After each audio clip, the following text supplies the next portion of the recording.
এখন আমরা চলে এসেছি চিল্কা লেকের মাঝখানে অদ্ভুত সুন্দর একটা জায়গায়, বার্ড আইল্যান্ডে।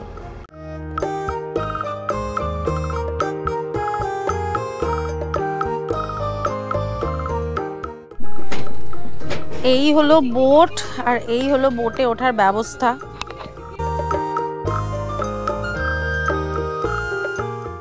Good morning from Gopalpur sea beach. আজ 30শে ডিসেম্বর 2024, আর সকাল সকাল আমরা সমুদ্র দর্শন করতে চলে এসেছি। অ্যাকচুয়ালি এই গোপালপুর সি বিচ থেকে দুর্দান্ত সানরাইজ দেখা যায়, একদম স্ট্রেট সূর্যটা ওঠে। কিন্তু এখন অনেকটাই বেলা হয়ে গেছে, 7:30 মতন বাজে। আর আমরা এটা দেখেই ঘুমিয়েছিলাম যে আজকে সকালটা ফগই থাকবে, না হলে সানরাইজ ওই 6:23 নাগাদ হয়েছে। আর বেশি আমরা ভোরে ওঠার আর চান্স নিইনি, কারণ আজকে আমাদের অনেকটা বড় সাইট সিইং করতে হবে। এরপর হোটেলে ফিরে ব্রেকফাস্ট সেরেই আমরা সাইট সিইংয়ে বেরিয়ে পড়বো আর ঘুরে দেখবো এখানকার সবথেকে সুন্দর সাইট সিইংগুলো, যেগুলো সারা দিন ধরে আপনারা দেখতে পারবেন গোপালপুর আসলে। যদি আপনাদের হাতে পুরো দিনটা থাকে তাহলে পুরো দিনে সাইট সিইংটা করতে পারেন, আদারওয়াইজ এখানে হাফ ডে সাইট সিইং হয়, সবটাই আমি বলে দেব। তাই ভিডিওটা শেষ পর্যন্ত দেখতে থাকুন, আর এখন সমুদ্রকে আপনারাও দর্শন করে নিন।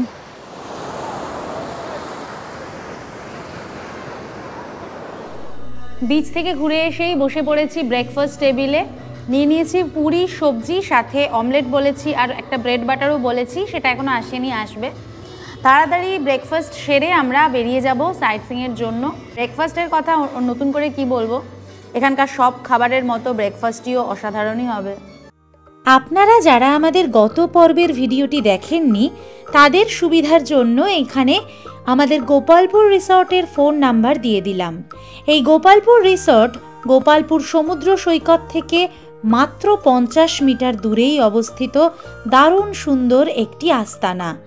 এই রিসর্টের রেস্টুরেন্ট এরিয়া থেকেই খেতে খেতে আপনি এখানকার সুইমিং পুল এবং গার্ডেন এরিয়াও দারুণভাবে উপভোগ করতে পারবেন। Good morning from Gopalpur. আজকে আমরা সকাল সকাল বেরিয়ে পড়েছি গোপালপুর সাইট সিইংয়ের জন্য। খুব সংক্ষেপে, ডিটেলস লস না করে যতটুকু দেখানো যায় সবটাই দেখাবো আজকের এই ভিডিওতে। এখন বাজে 9:45, আমাদের একটু দেরি হয়ে গেল। সময় নষ্ট না করে চলুন তাড়াতাড়ি বেরিয়ে পড়া যাক। আমাদের গাড়ি চলে এসছে, গাড়িতে গিয়ে তারপরে আবার আপনাদের সাথে কথা হচ্ছে। আর আজ আমরা ঘুরবো এই দাদার সাথে। দাদা, আপনার নাম क्या है? অরবিন্দ কুমার। অরুণ কুমার। তো অরুণ ভাইয়ার সাথে আমরা ঘুরবো, দেখা যাক কেমন ঘোরান উনি আজকে আমাদের। চলুন।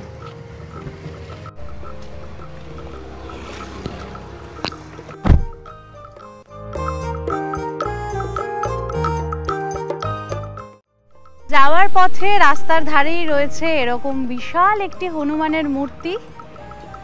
আমরা এটা দর্শন করতে একটু গাড়ি থেকে নামলাম, এরপর আবার আমরা এগোচ্ছি।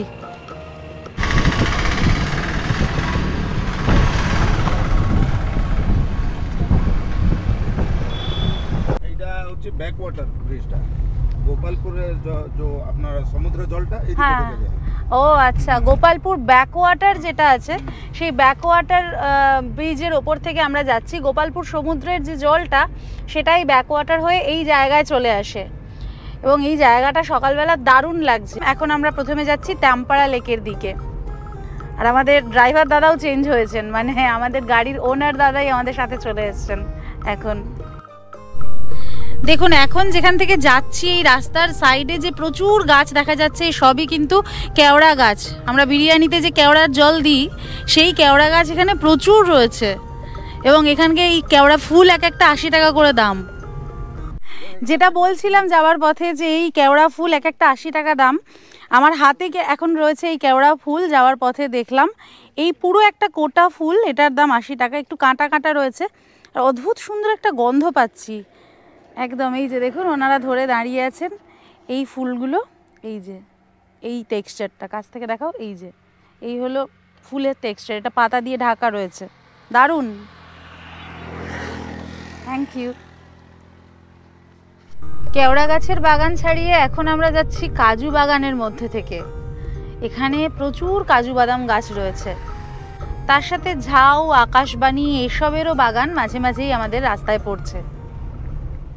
গোপালপুর সি বিচের সাথে আরও একটা সি বিচ যদি ফ্রি হয় তাহলে কেমন লাগে। এখন আমরা চলে এসেছি আরজিপল্লি সি বিচে। অসম্ভব সুন্দর এই সি বিচটা টাম্পারা লেক যাওয়ার পথে আমরা দর্শন করে বা এখান থেকে এই বিচের ভাইব নিয়ে তারপরেই যাব। এমন একটি বিচ যেটা এর আগে গোপালপুর ভ্রমণে আপনারা কিন্তু দেখেননি। এরকম অনেক চমক লুকিয়ে থাকবে আমাদের ভিডিওতে, তাই ভিডিওটা শেষ পর্যন্ত দেখতে থাকুন আর এই অসম্ভব সুন্দর আজিরাপল্লী বা আরজিপল্লী বিচের সৌন্দর্যকে একবার দু চোখ ভরে দেখে নিন। আর ওই যে দূরে দেখুন, এখান থেকে একদম সোজা তাকালে যেটা দূরে দেখা যাচ্ছে একটু ফগ আছে, দেখুন একদম ওই দিকে কার্ভিংটা যেটা হয়েছে ওইখানে কিছু মানুষজন রয়েছেন, একদম ফাঁকা ফাঁকা এই বিচটা। আর এই জায়গাটাতে মানে যেখানে আমরা দাঁড়িয়ে আছি এত সুন্দর, নিচেটায় যদি নামা যায় হাতে সময় নিয়ে এসে তাহলে কিন্তু দারুণ লাগবে। এই জায়গায় আর কোনো মানে থাকার জায়গা নেই, আপনাদেরকে গোপালপুর থেকেই আসতে হবে। তবে আমার পরামর্শ থাকবে এই জায়গাটাতে অবশ্যই আসবেন কিন্তু। আর ঠিক এই বিচের পাশেই রয়েছে গোপালপুর আরজিপল্লী পোর্ট। এইটা হচ্ছে পোর্ট এরিয়া, দেখুন এই যে এটা হচ্ছে পোর্ট এরিয়া। আর তার পাশে রয়েছে মেরিন পুলিশ স্টেশন। এই যে এইটা সামনে যে বিল্ডিংটা দেখতে পাচ্ছেন এটা হচ্ছে মেরিন পুলিশ স্টেশন। আর যেটা বলছিলাম যে আমাদের প্ল্যান একটু চেঞ্জ হয়েছে। এখন যে দাদার সাথে আমরা ঘুরছি এই দাদাই হচ্ছেন এই গাড়ির ওনার, এবং ওনার সাথে মানে আপনারা যদি ঘোরেন তাহলে একদম ডিরেক্ট ওনার সাথেই যোগাযোগ করবেন, কোনো ট্রাভেল এজেন্ট বা হোটেল কাউকে যোগাযোগ করতে হবে না। আমি যে নাম্বারটা স্ক্রিনে দিয়ে দিলাম ওখানেই যোগাযোগ করবেন। ওনার 6টা গাড়ি রয়েছে, উনি নিজেও ড্রাইভ করেন, তো একদম নিঃসন্দেহে চোখ বন্ধ করে ওনাকে যোগাযোগ করে চলে আসবেন। আশা করি দারুণ সুন্দর সুন্দর স্পট দেখাবেন। এই যে জায়গায় আমি দাঁড়িয়ে আছি এই আজিরাপল্লী বা আরজিপল্লী বিচ, এটাতে কিন্তু উনি নিয়ে এসছেন, আমাদের নলেজে ছিল না, তো এরকম জায়গা উনি দেখাবেন।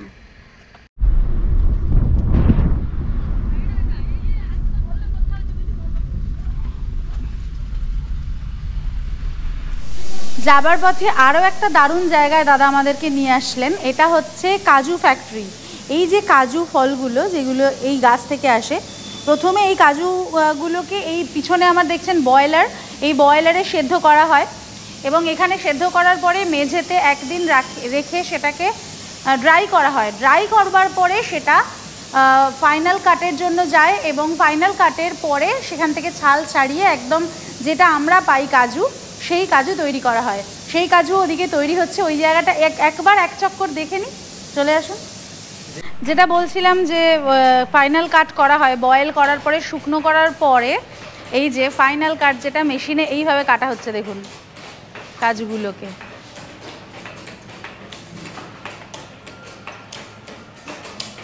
কাজু বাদামের গন্ধ পুরো ম ম করছে এই জায়গাটাতে, কি দারুণ।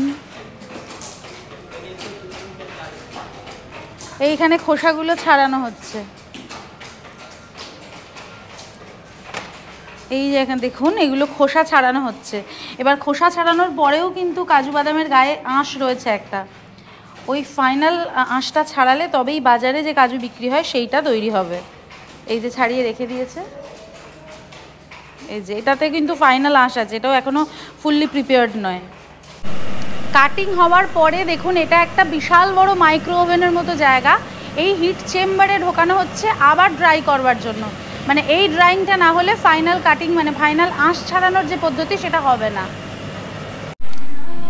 এইবার আমরা যে কাজু খাই সেই কাজু পুরো ম্যানুয়ালি প্রত্যেকটা কাজুর গা থেকে আঁশ ছাড়িয়ে ছাড়িয়ে ওনারা কিন্তু রেডি করছেন। এই যে কাজুগুলো ওনারা তৈরি করছেন এগুলোই বাজারে বিক্রি হয়, যেটা আমরা পাই আর কি। ও এখানটাতে যা দারুণ কাজু বাদামের গন্ধ, আমি যদি এখানে থাকতাম পটাপট কাজু তুলে তুলে মুখে দিয়ে দিতাম বলে, এত লোভনীয় জিনিস।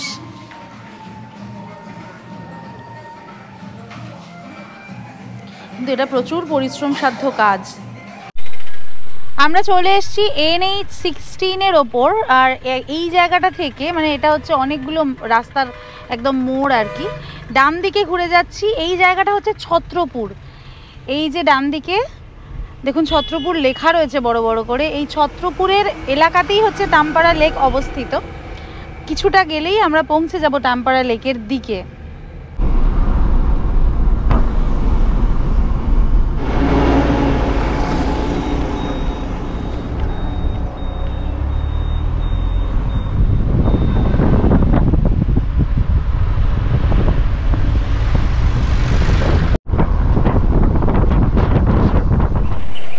আমরা চলে এসেছি আমাদের গোপালপুর বিচ থেকে মাত্র 25 কিলোমিটার দূরে এবং ব্রহ্মপুর থেকে মাত্র 23 কিলোমিটার দূরে ওড়িশার গঞ্জাম ডিস্ট্রিক্টের টামপাড়া লেকে।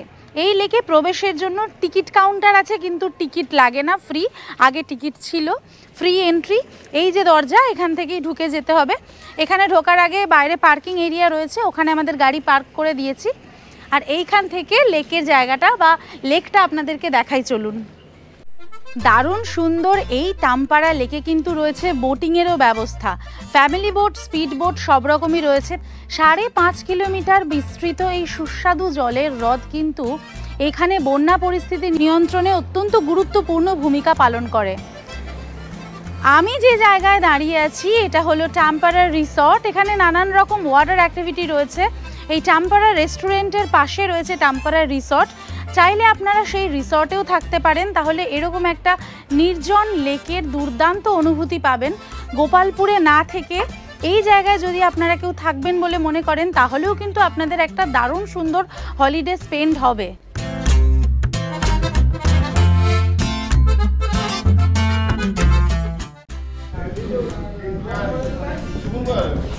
এখানে আমরা বোটিং করবার জন্য টিকিট কেটে ফেলেছি 100 টাকা করে পার হেড ফ্যামিলি বোটের জন্য। আমাদের এই লেকটা এত পছন্দ হয়েছে, ভাবলাম এখানেও বোটিংটা সেরে ফেলি। টিকিট কেটে এবার আমরা যাচ্ছি বোটের দিকে।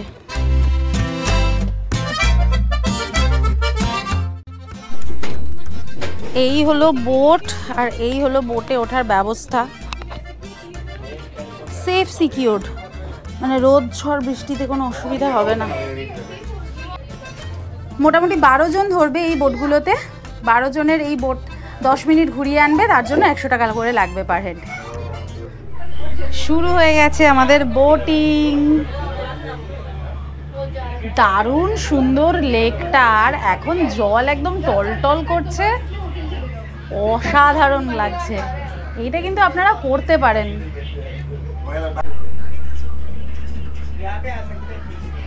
এই জায়গা থেকে আপনি কিন্তু চারপাশের ভিউটা যেমন দারুণভাবে দেখতে পাবেন, চাইলে এখান থেকে ওপর দিকে উঠে ওখানেও ভিউ দেখতে পারবেন। দেখুন, এইখান থেকে চারপাশটা দুর্দান্ত দেখা যাবে। এখন আমরা একদম লেকের মাঝ বরাবর চলে এসেছি।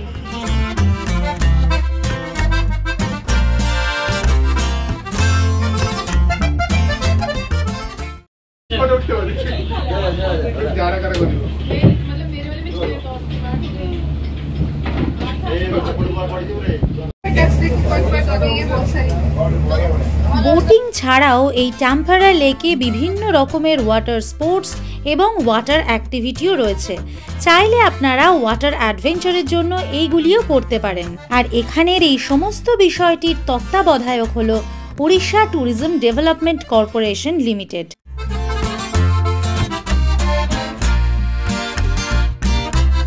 টামপাড়া লেক থেকে বেরিয়ে আবার আমরা NH-16 ধরলাম। এখান থেকে ডান দিকে বেঁকে এখন আমাদের গন্তব্য হলো রম্ভা। টামপাড়া লেক থেকে রম্ভা চিল্কার দূরত্ব 27 কিলোমিটার। ऋषिकुल्या रिवर, हाँ ऋषिकुल्या रिवर महानदी है। ঋষিকুল্লা ব্রিজের উপর থেকে যাচ্ছি আর নিচে বয়ে চলেছে ঋষিকুল্লা নদী।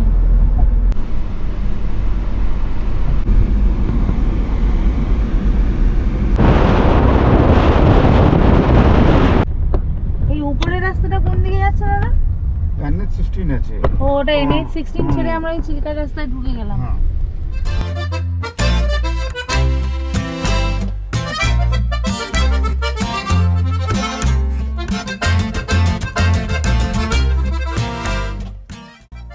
আমরা এখন রম্ভা চিল্কার যে OTDC পান্থনিবাস ক্যাম্পাস, সেই ক্যাম্পাসের মধ্যে ঢুকে পড়েছি। মানে এখান থেকেই যেতে হবে বোটিং পয়েন্টের দিকে। এইখানে মানে এই রম্ভা চিল্কা আমরা যে টাম্পারা লেকে গেলাম সেখান থেকে দূরত্ব হচ্ছে 27 কিলোমিটার। আর আমাদের গোপালপুর থেকে ডিরেক্ট যদি এখানে আসতে চান তাহলে গোপালপুর থেকে দূরত্ব হচ্ছে 45 কিলোমিটার। এর ভিতরটা কিন্তু ভীষণ সুন্দর। পার্কিং লটে আমাদের গাড়ি পার্ক করে আমরা ঢুকে গেলাম। এই হচ্ছে ওটিডিসি পান্থনিবাস, যেটা রম্ভাতে রয়েছে, তার রিসেপশন এরিয়া। এখানে থাকার জন্য অনলাইনে বুকিং করে আসতে হবে। আর এখানে রুম ট্যারিফ আমি দিয়ে দিলাম স্ক্রিনে। আচ্ছা, এই চিল্কা লেকে বোটিং পয়েন্ট কিন্তু 3 জায়গা থেকে রয়েছে। আমরা যেমন আজকে এখন রম্ভা থেকে বোটিং পয়েন্টে এসছি, সেরকম যারা পুরী বেড়াতে আসেন তারাও চিল্কা বোটিংয়ে যান, ডলফিন দেখাতে নিয়ে যায়। সেটা হচ্ছে আর একটা পয়েন্ট। আর একটা বোটিং পয়েন্ট রয়েছে বারাকুলের কাছে। এই 3টে জায়গা থেকেই চিল্কায় বোটিং হয়, কিন্তু 3 দিক কভার করে। 3টে কিন্তু কখনোই এক নয়। এই পুরী থেকে যে চিল্কার বোটিং সেটা আমি অনেক দিন আগে করেছিলাম আমার মা বাবার সাথে, আপনাদেরকে দেখানো হয়নি।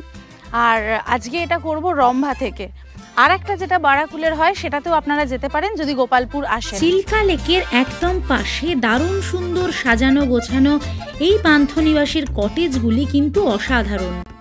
ডান দিকে রয়েছে সারি সারি মাছ ধরবার নৌকা, আর এই নৌকাগুলোকে পাশে রেখে একটা লম্বা পথ, বাঁধানো পথ করে দেওয়া রয়েছে। এই পথ ধরেই আমরা এগিয়ে যাচ্ছি চিল্কা লেকের দিকে। এই চিল্কা লেক প্রায় 1100 স্কোয়ার ফিট বিস্তৃত একটা লেক, এবং শীতকালে আসলে, মানে আমরা যেই সময় এসছি এইখানে আসলে কিন্তু প্রচুর মাইগ্রেটরি বার্ড আপনারা দেখতে পারবেন, ঠিক যেমনটা আমরা পাচ্ছি।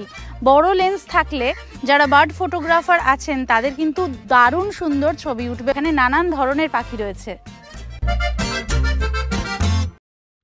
আমরা চলে এসেছি টিকিট কাউন্টারের কাছে। এই জায়গাটা কিন্তু খুব সুন্দর।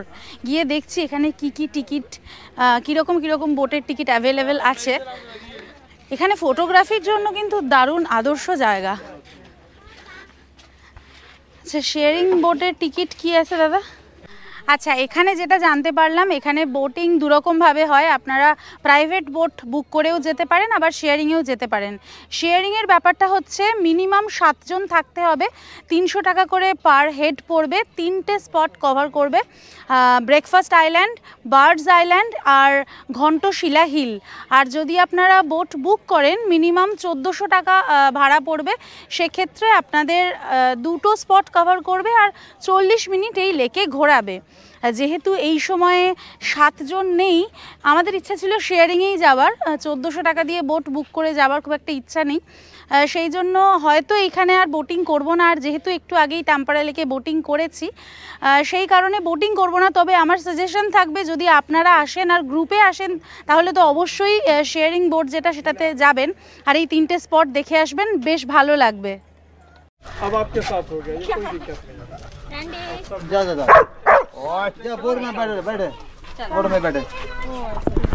অবশেষে কিছুক্ষণ ওয়েট করবার পরে আমরা শেয়ারিংয়ের লোকজন পেয়ে গেছি এবং আমরা বোটিংয়ের জন্য চলে এসেছি।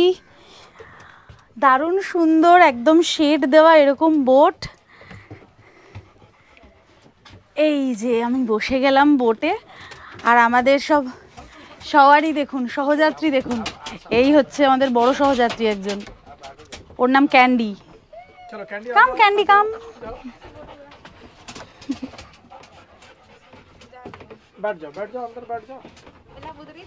যেটা বলছিলাম যে 2100 টাকা করে এই বোটের টোটাল ভাড়া। এবার আপনারা যতজন থাকবেন সেই অনুযায়ী সেটা পার হেড ডিভাইড হয়ে যাবে। ম্যাক্সিমাম 7 জন আসতে পারবেন এই বোটে, এবং যতজন আসবেন, মানে 7 জনের কম থাকলে তাহলে একটু ভাড়া বেশি পড়বে, আদারওয়াইজ 300 টাকা করে পার হেডে হয়ে যাবে। দারুণ সুন্দর ঠান্ডা হাওয়া দিচ্ছে, অপূর্ব লাগছে, বিশ্বাস করুন। মানে আমি বলবো যে ওই টাম্পারা লেকের বোটিং করুন আর না করুন, এটা কিন্তু অবশ্যই করবেন, একদম মাস্ট ভিজিট এটা।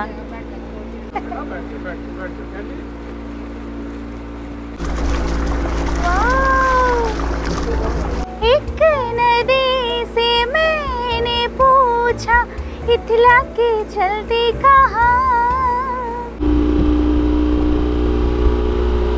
এই যে পাহাড়টার পাশ থেকে আমরা যাচ্ছি, এটাই হচ্ছে ঘণ্টশিলা পাহাড়। এটাকে দূর থেকে যদি আপনারা দেখেন, দেখুন একটা কচ্ছপের পিঠের মতো লাগছে দেখতে। আমরা এখন চলে এসেছি আমাদের আজকের প্রথম স্পট ब्रेकफास्ट आइलैंड है। Breakfast island okay. British time में जो राजा महाराजा था जी उस टाइम में इसको बनाया।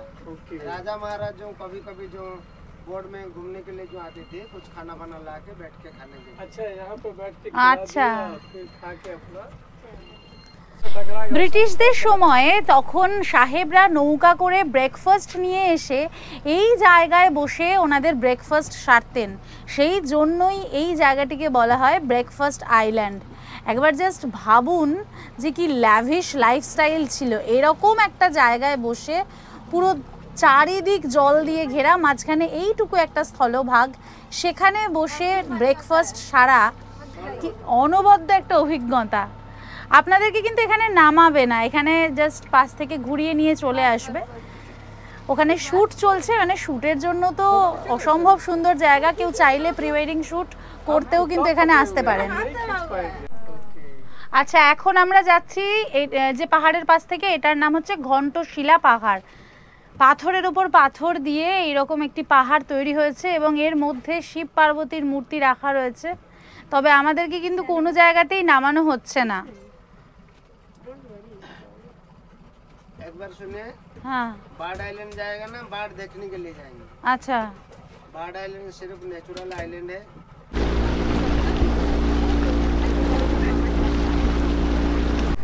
এখন আমরা চলে এসেছি চিল্কা লেকের মাঝখানে অদ্ভুত সুন্দর একটা জায়গায়, বার্ড আইল্যান্ডে। আর বার্ড আইল্যান্ডে এত বড় একটা ডাইনোসর কেন করা আছে জানি না, তবে তার সামনে যে ছোট্ট একটা পাখি আপনারা দেখতে পাচ্ছেন, এটা কিন্তু সত্যিকারেরই পাখি। এখানে প্রচুর মাইগ্রেটরি বার্ড আসে, যেমনটা আমি বললাম, সেই কারণেই এই আইল্যান্ডটির নাম দেওয়া হয়েছে বার্ড আইল্যান্ড। অসম্ভব সুন্দর এইখান থেকে চারপাশের ভিউটা, স্বচ্ছ জল দিয়ে ঘেরা অপূর্ব সুন্দর এই বার্ডস আইল্যান্ডে আমাদেরকে নামানো হয়েছে। হাতে সময় দেওয়া হয়েছে মাত্র 5 মিনিট। তবে এই অপার্থিব সুন্দর একটা জায়গায় 5 মিনিট তো খুব স্বাভাবিকভাবেই কম পড়ে যায়।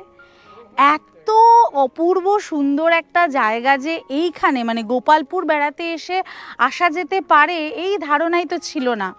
এবং এই আইল্যান্ডের চারপাশে জলটা এত চকচকে, এত স্বচ্ছ পরিষ্কার যে কি বলবো, দারুণ লাগছে এখানে এসে। আমার মনে হয় আপনারা যদি গোপালপুর আসেন তাহলে অবশ্যই রম্ভায় আসুন এবং এই চিল্কা লেকের এই ট্যুরটা একদম অবশ্যই করুন। টোটাল এই ট্যুরটা কমপ্লিট করতে আমাদের 1 ঘন্টা লাগবে।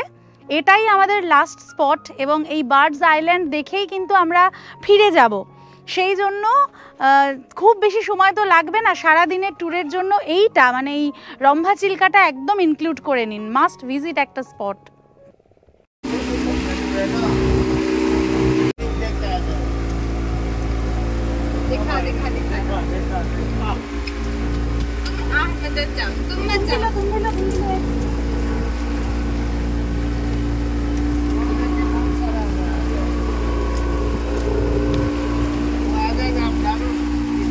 ফিরতি পথে আমাদের সাথে এই গাংচিলেদের সঙ্গ পেয়ে আমাদের যাত্রার আনন্দ আরও কয়েক গুণ বেড়ে গেল।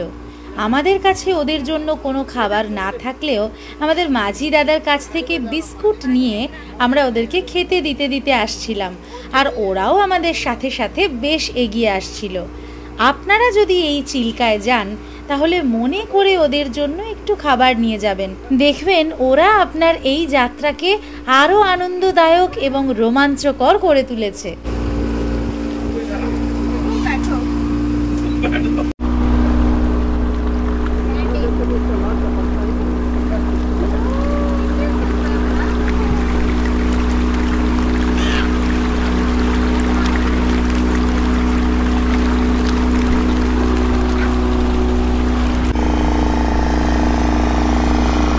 আমরা এখন এমন একটা জায়গায় এসেছি, এখানে লক্ষ লক্ষ পাখি রয়েছে।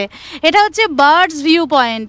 বার্ডস আইল্যান্ডে গিয়ে যখন আমরা পাখি দেখতে পেলাম না সেভাবে, দাদা বললেন আপনাদেরকে এমন একটা জায়গায় নিয়ে যাব যেখানে লক্ষ লক্ষ পাখি দেখতে পাবেন।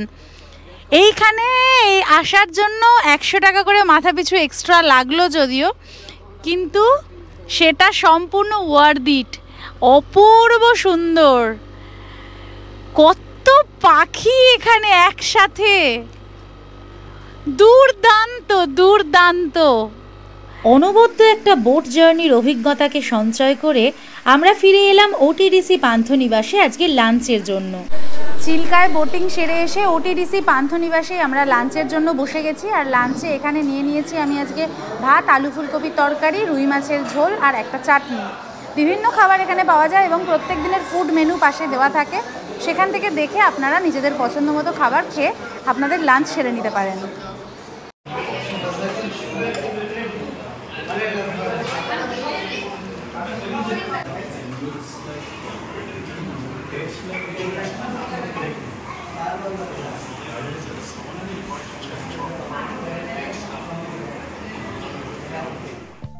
এখন আমরা যাচ্ছি তারাতারিণী মন্দিরের দিকে। আর আমাদের ওটিডিসি পান্থনিবাস বা রম্ভা চিল্কা থেকে তারাতারিণী মন্দিরের দূরত্ব 28 কিলোমিটার। যেতে আমাদের ওই 40 মিনিট মতন সময় লাগবে। যে রাস্তা দিয়ে এখন আমরা যাচ্ছি, রাস্তাটা কিন্তু দারুণ সুন্দর। রাস্তার দুপাশে বড় বড় ময়ূরও দেখা যাচ্ছে মাঝে মাঝে। এটা আসলে একটা গ্রামের রাস্তা, কিন্তু ভীষণ সিনিক, ভীষণ বিউটিফুল।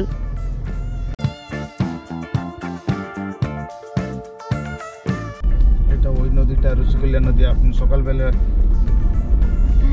হ্যাঁ ওই নদীটা রসিকল্যা নদী।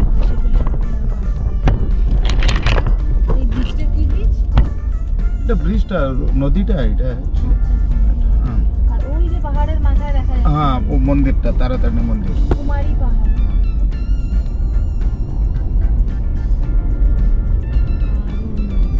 আমরা ভালো সময়ে যাব, ভালো সানসেটটা দেখা যাবে।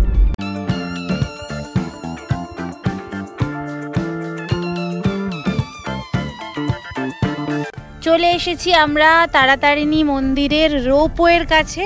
এই যে রাস্তা দিয়ে বা গেট দিয়ে আমরা ঢুকে গেলাম, এই গেট দিয়ে ঢুকে এই রাস্তায় চলে যাচ্ছে রোপওয়ে কাউন্টারের দিকে। এখান থেকে গিয়ে আমরা রোপওয়ের টিকিট কেটে পাহাড়ের মাথায় উঠব রোপওয়েতে করে। আচ্ছা, এখান থেকে উপরে যাওয়ার জন্য বাসও আছে, চাইলে আপনারা বাসেও যেতে পারেন, তবে আমরা রোপওয়েটাই প্রেফার করছি। চলে এসছি আমরা, এখানে গাড়ি পার্ক করে আমাদেরকে রোপওয়েতে যেতে হবে। এখানে যাবার আগে অনেকগুলো দোকান রয়েছে, এরকম পুজো দেওয়ার সামগ্রী বিক্রি হচ্ছে। এখান থেকে আপনারা চাইলে পুজো কিনে নিয়ে তারপরেও যেতে পারেন। আমরা আর কিনছি না, যেহেতু খাবার দাবার খেয়ে এসছি, কিন্তু চাইলে আপনারা এখান থেকে পুজো কিনে তারপরে এই রাস্তা ক্রস করে এই দিকে দেখুন রোপওয়ে কাউন্টারে যাওয়ার পুরো রেলিং দিয়ে রাস্তা করে দেওয়া রয়েছে। এই রাস্তা দিয়েই আমরা রোপওয়ের দিকে যাব। এখন একদম ফাঁকা রয়েছে। এখন এখান থেকে আমরা রোপওয়ের টিকিট কেটে নিচ্ছি। এখান থেকে 60 টাকা করে পার হেড যাওয়া আসা। টিকিট কেটে তারপরে রোপওয়ের দিকে যাব। এখানে খাওয়া দাওয়ারও ব্যবস্থা রয়েছে, চাইলে আপনারা এখান থেকেও খাবার কিন্তু খেয়ে নিতে পারেন। যে ভিড়ের জন্য আমরা সকালবেলা আসিনি, এখন অনেকটাই ভিড় কম, তবে ভিড় কমের নমুনা হচ্ছে এরকম বেশ বড় একটা লাইন রয়েছে এবং লাইনে কিন্তু আপনাদেরকে দাঁড়াতে হবে না, লাইনে বসবার ভালো ব্যবস্থা রয়েছে এবং সেখানে চা জল খাবারও পাওয়া যাচ্ছে। অবশ্যই সেটা পয়সা দিয়ে কিনতে হবে, কিন্তু ওয়েট করতে ওয়েট করবার জন্য এরকম একটা সুব্যবস্থা যদি থাকে তাহলে কিন্তু বেশ ভালো। এবং সকালে এই লাইন আরও অনেক বড় ছিল বলেই আমরা প্ল্যান চেঞ্জ করে বিকেলে এসেছি। এখন মোটামুটি এইরকম লাইন রয়েছে। এখানে এখন আমরা ওয়েট করি, দেখি কতক্ষণ সময় লাগে। এখন বাজে 4:10। প্রায় আধ ঘন্টা লাইনে দাঁড়ানোর পর আমাদের পালা এলো। আমরা একটু তাড়াহুড়ো করছিলাম কারণ মন্দির 5টার সময় বন্ধ হয়ে যায়, যদিও মন্দির প্রাঙ্গণ খোলা থাকে সন্ধে 7টা পর্যন্ত। উঠে পড়লাম রোপওয়েতে। 4টে কেবিন আছে এখানে, প্রত্যেকটা কেবিনে 4 জনেরই ক্যাপাসিটি আছে। একটা যাচ্ছে আর একটা আসছে এদিক দিয়ে। আর এখানে প্রচুর কিন্তু বাঁদর রয়েছে। হ্যাঁ, বাঁদরদের থেকে সাবধান, আপনাদের হাতে যদি খাবার দাবার কিছু থাকে সেক্ষেত্রে একটু সাবধানে থাকবেন, ওরা কিন্তু ছো মেরে নিয়ে চলে যেতে পারে। এই আমরা উঠছি এবার আস্তে আস্তে। এইরকম রোপওয়েতে আমরা চড়েছিলাম কৈলাসগিরিতে, ভাইজ্যাক কৈলাসগিরিতে। আচ্ছা, আমরা রোপওয়েতে উঠলাম 4:40-এ, 4:10 থেকে 40, 7 ঘন্টা আমাদের ওয়েট করতে হলো।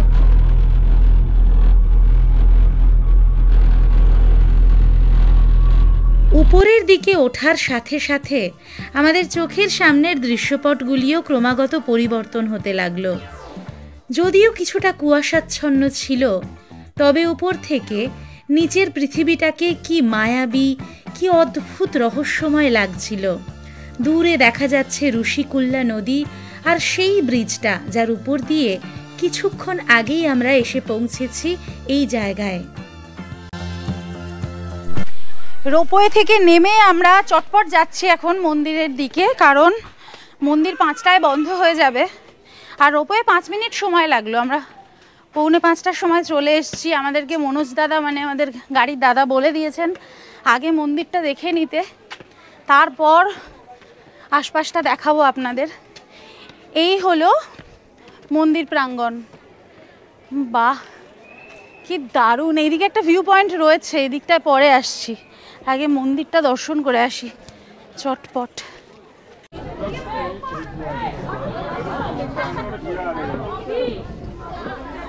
তারাতারিণীর মন্দিরে প্রবেশের পূর্বে ডান দিকে রয়েছে একটি শু স্ট্যান্ড, সেখানে 5 টাকা করে প্রতি জোড়া জুতো রাখার জন্য ব্যবস্থা আছে। সেখানে জুতো রেখে এখন আমরা মন্দিরের ভেতরে প্রবেশ করছি।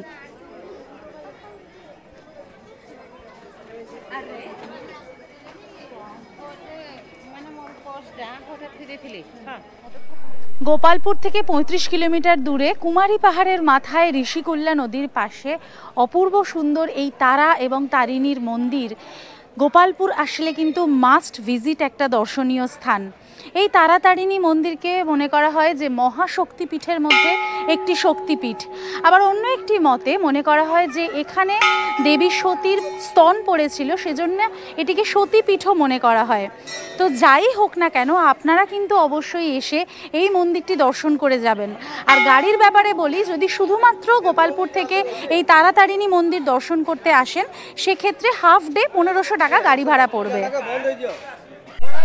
গর্ভগৃহ থেকে দেবতা দর্শন করে বেরোলাম। অপূর্ব সুন্দর রূপোর সিংহাসনে বসে রয়েছেন দেবতা, এবং সুন্দরভাবে দর্শনের পর বাইরে এসে মন্দিরের চারপাশটা এখন একটু ঘুরে দেখছি। এখানে মন্দির গাত্রে যদি লক্ষ্য করেন, দেখতে পাবেন বিভিন্ন রকমের দেবদেবীর মূর্তিকে কি অপূর্ব নিপুণতার সাথে খোদাই করা হয়েছে। পাহাড়ের ঠিক মাথায় এরকম অদ্ভুত সুন্দর শিল্পকর্ম সমেত এই রকম মন্দির তৈরি করা হয়েছিল, এবং ভারতীয় এবং ওড়িশি যে শিল্প, সেটা যে কতখানি এনরিচড ছিল, সেটা এই জায়গায় আসলে আরও একবার খুব স্পষ্টভাবে প্রমাণিত হয়। এই তারাতারিণী মন্দির পর্যন্ত পৌঁছানোর জন্য আপনার হাতে 3টি পন্থা আছে। সবথেকে সহজতম উপায় হলো রোপওয়েতে করে আসা। তার জন্য মাথা পিছু ভাড়া লাগবে 60 টাকা, এবং এই 60 টাকায় আসা এবং যাওয়া দুই হবে। এছাড়া রয়েছে বাস। বাস ছাড়ে একটু অন্য দিক থেকে সম্ভবত বাস ভাড়া লাগে মাথা পিছু 40 টাকা। এবং একটা জিনিস মাথায় রাখতে হবে, আপনি যে মাধ্যমে আসবেন তাতেই আপনাকে ফিরতে হবে, মানে 40 টাকা বাসে যাওয়া এবং আসা। কিন্তু আপনারা রোপওয়েতে এসে বাসে ফিরতে পারবেন না, বাসে এসে রোপওয়েতে ফিরতে পারবেন না। এছাড়াও এখানে রয়েছে 990টা সিঁড়ি। চাইলে আপনারা সেই সিঁড়ি ভেঙে পায়ে হেঁটেও আসতে পারেন, যদি আপনাদের হাতে সময় থাকে। এই হলো সেই সিঁড়ি যার কথা আমি বলছিলাম। তবে এই পথ দিয়ে খুব বেশি লোক চলাচল করেন না যেহেতু, তাই এই পথটি খুব একটা নিরাপদ নয়। মন্দিরের ডান দিকের এই চত্বর থেকে গোধূলি বেলার মোহময়ী আবেশ মাখা এক অনন্য দৃশ্যপটের সাক্ষী থাকলাম। এই জায়গায় দাঁড়িয়ে মন প্রাণ আত্মা এক অদ্ভুত আনন্দে এবং পবিত্রতায় ভরে উঠছিল।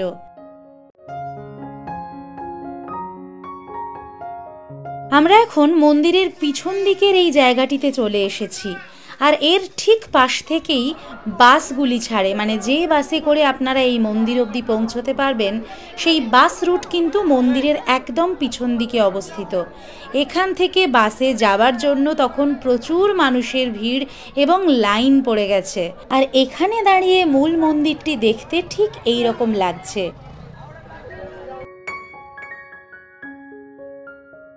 চলুন এবার তাহলে মন্দিরের সেই ভিউ পয়েন্টে যাওয়া যাক, যেখানে আসার সময় আমরা যেতে পারিনি। এটা হলো এই ভিউ পয়েন্টের নিচের ফ্লোর। আর এখান থেকে দেখে নিলাম ঋষিকুল্যা নদী সহ গঞ্জাম জেলার পুরুষোত্তমপুর শহরকে। শুধুমাত্র মন্দির দর্শনই নয়, সময় কাটানোর জন্যেও এই জায়গা স্থানীয়দের মধ্যে অত্যন্ত জনপ্রিয়। আমাদের আজকের গোপালপুর ভ্রমণ এই পর্যন্তই শেষ হলো। আজকে আমাদের এই পুরো সাইট সিইংটা করতে খরচ হলো 2200 টাকা। এটা আপনাদের 2000 থেকে 2500-র মধ্যেই ঘোরাফেরা করবে। এবার সিজন অফ সিজন অনুযায়ী সেটা তো ডিপেন্ড করবেই। এবার যেটা আমি কিছুক্ষণ আগে বললাম যে শুধুই তারাতারিণী মন্দিরে আসলে 1500 টাকা বা হাফ ডে গাড়ি ভাড়ায় হয়ে যাবে। আবার যদি শুধু রম্ভা চিল্কায় যেতে চান সেক্ষেত্রে 1600 টাকা গাড়ি ভাড়াতেও হয়ে যাবে। তবে আমার সাজেশন থাকবে আজকের এই টোটাল সাইট সিইংটা আপনারা করবার চেষ্টা করবেন যদি আপনাদের হাতে সময় থাকে। আমরা ফিরবো আগামীকাল চেন্নাই মেলে করে। আর আপনারা যদি একদিন থাকেন সেক্ষেত্রে আজকের রাত্রে ট্রেন ধরে কলকাতা ফিরে যেতে পারেন। সেই ক্ষেত্রে আপনাদের দুর্দান্ত একটা ট্রিপ হবে 1 রাত 2 দিনের। আশা করি আপনাদের এই পুরো গোপালপুর সিরিজটা খুব ভালো লেগেছে। আমাদের এভাবেই সাথে থাকবেন, পাশে থাকবেন আর বেড়াতে থাকবেন। বেশ খানিকটা সময় কাটিয়ে আর অনেক লম্বা লাইন দিয়ে অবশেষে আবার আমরা রোপওয়ে ধরেই নিচে নেমে এসেছিলাম। আর সেখান থেকে মনোজ দাদার গাড়িতে করে ফিরে এলাম আবার আমাদের গোপালপুর রিসর্টে। রাত্রে গোপালপুর রিসর্টে জমিয়ে একটা ডিনার সেরে আমরা ঘুমের দেশে পাড়ি দিলাম। পরদিন দুপুরে ব্রহ্মপুর স্টেশন থেকে দুপুর 12:25-এর 12840 মাইসোর হাওড়ার সুপারফাস্ট মেল ধরে আবার আমরা ফিরে এসেছিলাম কলকাতায়। তবে ব্রহ্মপুরকে কানে কানে কথা দিয়ে গেলাম খুব তাড়াতাড়ি আবার ফিরে আসব।